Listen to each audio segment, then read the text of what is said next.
নমস্কার ও শুভেচ্ছা প্রিয় শিক্ষার্থীরা, তোমরা কেমন আছো? আশা করি ভালো আছো। আজকে আমাদের সর্বদা খাসড়া উচ্চ বিদ্যালয় কর্তৃক অনলাইনে ক্লাস থেকে তোমাদেরকে স্বাগতম জানাই। আমি আজকে তোমাদের অষ্টম শ্রেণী বিষয় হিন্দু ধর্ম নৈতিক শিক্ষা অধ্যায় পঞ্চম পাঠ 1 ও 2 এই সম্পর্কে পঞ্চম অধ্যায় আছে আমাদের দেব দেবী ও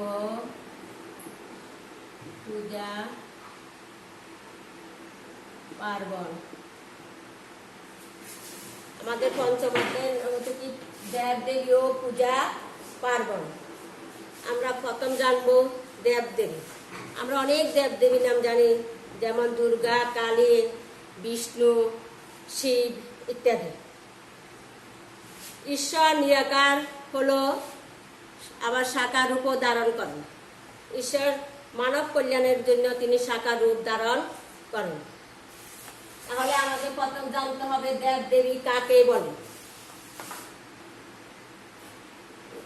ঈশ্বরের যখন নিজের গুণ, ক্ষমতা ও বিশেষ আকার ও রূপ ধারণ করে বা প্রকাশ করে, তখন তাকে দেব বা দেবী বলা হয়। আমি আবার বলি, তোমরা শোনো। ঈশ্বর যখন নিজের গুণ ও ক্ষমতা বিশেষ আকার বা রূপ প্রকাশ করেন, তখন তাকে দেব দেবী বা দেবতা বলা হয়। যেমন বিষ্ণু, শিব, কালী, দুর্গা,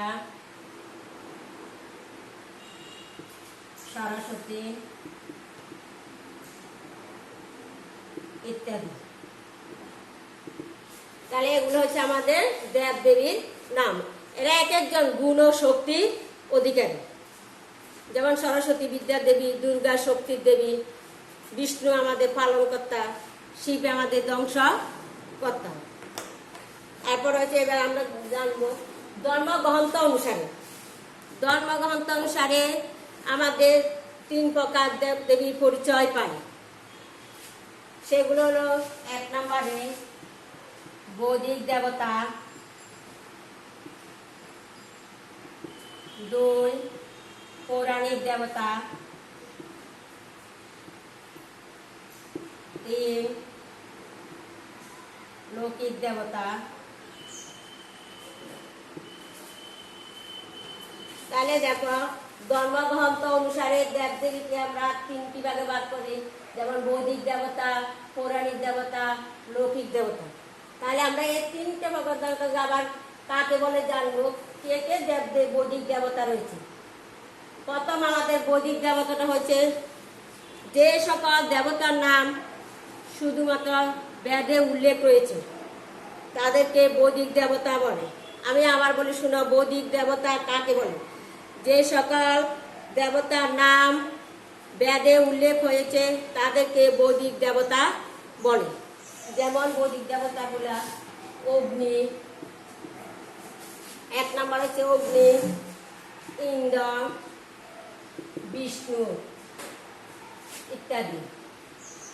তাহলে আমরা বৈদিক দেবতা সম্পর্কে জানলাম, যেগুলা বেদে উল্লেখ আছে শুধুমাত্র তাদেরকে বৈদিক দেবতা বলে, অগ্নি, ইন্দ্র, বিষ্ণু ইত্যাদি। এবার দেখো পৌরাণিক দেবতা কাকে বলে। তোমরা এগুলা খাতাতে লিখিনো সবাই, আমি মুখে বলতেছি।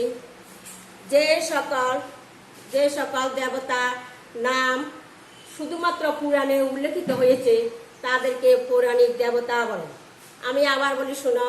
যে সকল দেবতার নাম শুধুমাত্র পুরাণে উল্লেখিত হয়েছে তাদেরকে পৌরাণিক দেবতা বলে। আমরা ওই দেবতাগুলির নাম লিখতেছি, তোমরা এগুলা খাতাতে লেখো। দুর্গা,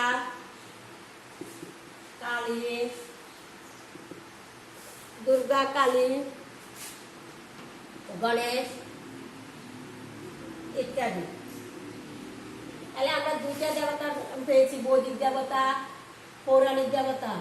পৌরাণিক দেবতা যে দুর্গা, কালী, গণেশ ইত্যাদি। এবার আরেকটা আছে আমাদের যেটা লৌকিক দেবতা। আমরা এই দেবতা সম্পর্কে আর একটু ভালোভাবে জানবো। এই দেবতা বেদে ও পুরাণে উল্লেখিত নাই বা নেই। বেদ ও পুরাণে উল্লেখ নেই, শুধুমাত্র লৌকিকভাবে পূজিত হয়। শুধুমাত্র লৌকিকভাবে পূজিত হয়, সেগুলাকে লৌকিক দেবতা বলে। আমি আবার বলি, লৌকিক দেবতা বেদে ও পুরাণে কোথাও উল্লেখিত নেই, শুধুমাত্র লৌকিকভাবে পূজা করা হয়, তাকে বৈদিক দেবতা বলে। যেমন শীতলা, মনসা, শনি ইত্যাদি। আমরা এগুলা লৌকিকভাবে করে থাকি। তাহলে আমরা দেবদেবী সম্পর্কে যেমন কি বৈদিক দেবতা, পৌরাণিক দেবতা এবং লৌকিক দেবতা। তাহলে আমরা দেবতা কাকে বলে জানলাম, দেবতা কত প্রকার, দেবতাগুলির নাম কি কি ইত্যাদি সম্পর্কে জানলাম। এবার পড়বো আমরা পূজা ও পার্বণ। পূজা ও পার্বণ।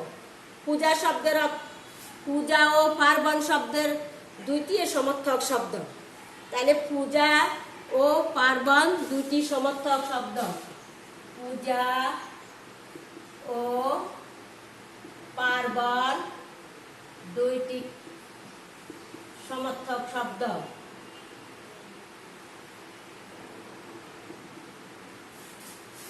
পূজা এবং পার্বণটা হচ্ছে দুইটি সমর্থক শব্দ। আমরা প্রথম জানবো পূজা শব্দের অর্থ কি। পূজা শব্দের অর্থ হচ্ছে শ্রদ্ধা জ্ঞাপন।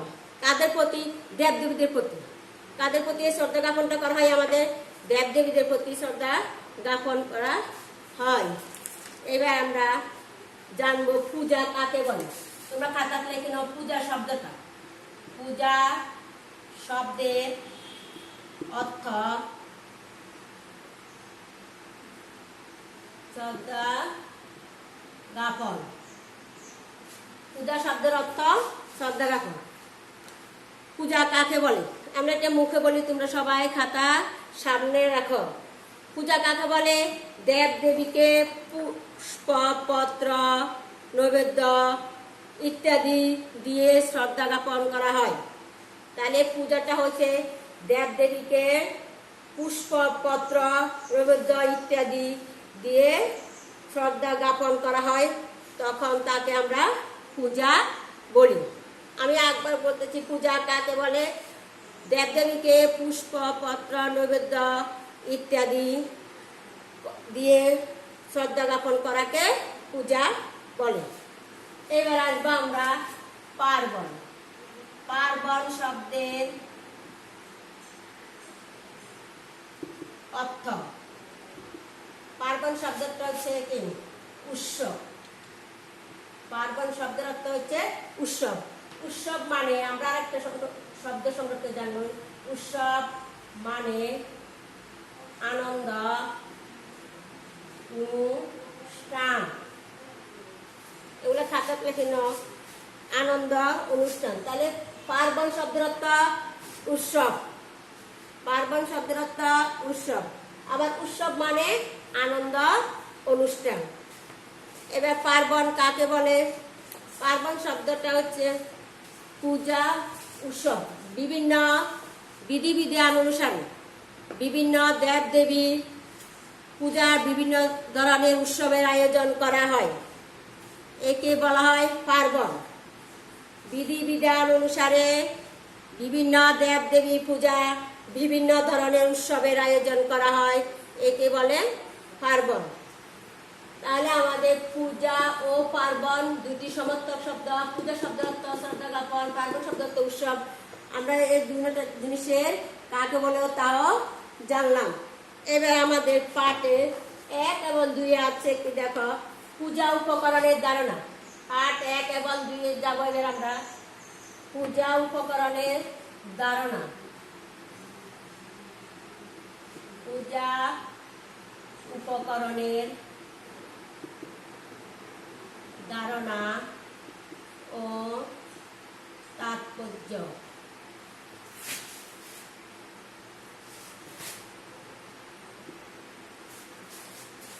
এই পূজা উপকরণটা আমরা জানি কাকে বলে। প্রথম দেখো, এই পূজা করার সময় অনেক দেব দেবীর পূজার বিধি রয়েছে।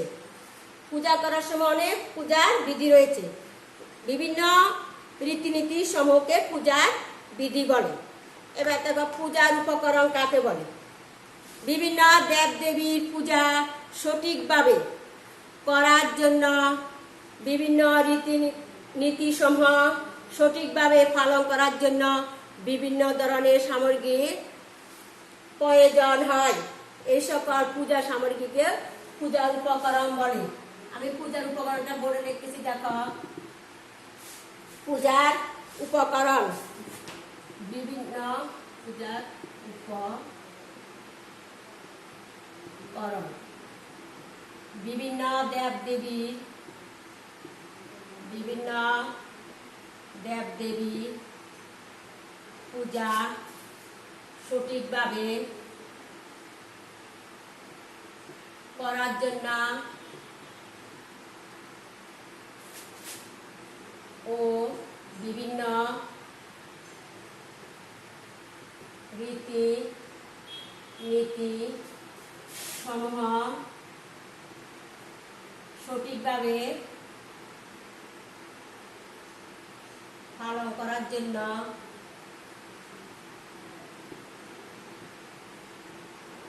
বিভিন্ন ধরনের সামগ্রিক প্রয়োজন হয়। এগুলাকে সামগ্রিক প্রয়োজন হয়। এগুলাকে পূজার উপকরণ বলে। এগুলোকে পূজার উপকরণ বলে।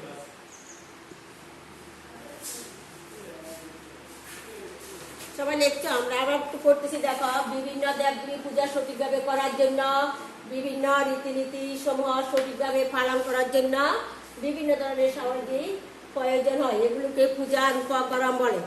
পূজার অনেকগুলো আমাদের উপকরণ আছে। এক এক দেবদেবীর পূজা এক এক ধরনের উপকরণের প্রয়োজন হয়। তাহলে বিভিন্ন দেবদেবীর পূজা করার সময় বিভিন্ন উপকরণে আমাদের প্রয়োজন হয়। যেমন সরস্বতী পূজা, দুর্গা পূজা, সব ধরনের উপকরণ একই রকম নয়। আমরা দুর্গা পূজা করার সময় বিভিন্ন ধরনের আমাদের উপকরণের প্রয়োজন হয়। এই উপকরণ প্রথম দেখো, যেটা আমাদের বিশেষ প্রয়োজন উপকরণ বিগ্রহ বা প্রতিমা। এটা আমাদের পূজা উপকরণ প্রথম উপকরণ। এই বিগ্রহটা বা প্রতিমাটা, বিগ্রহ মানে ছবি, আর প্রতিমাটা আমাদের মূর্তির সামনে আনা হয়। তারপর আমাদের আছে কলস। কলস হচ্ছে আমাদের দ্বিতীয় কলস বা ঘট। আমি সংক্ষেপে বলতেছি, এই কলস বা ঘটটা হলো আমাদের মঙ্গলজনক বা মঙ্গলের প্রতীক। শঙ্খ,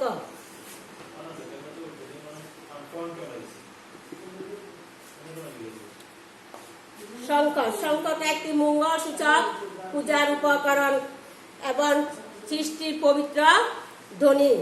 তারপর হচ্ছে প্রদীপ। 4 নম্বর আমাদের প্রদীপ। প্রদীপটা হচ্ছে আমাদের প্রদীপ সৃষ্ট আলো অন্ধকার আমাদের দূর করে থাকে। আসন, দেবতাদের বসার জন্য আমাদের কি প্রয়োজন হয়? একটা আসনের প্রয়োজন হয়। গঙ্গার জল, দেবদেবীকে পরিষ্কার পরিচ্ছন্ন করার জন্য আমরা আরো অনেক উপকরণগুলো আছে আমাদের ব্যবহার করা হয়। ধূপ, ধূপ এক ধরনের সুগন্ধযুক্ত।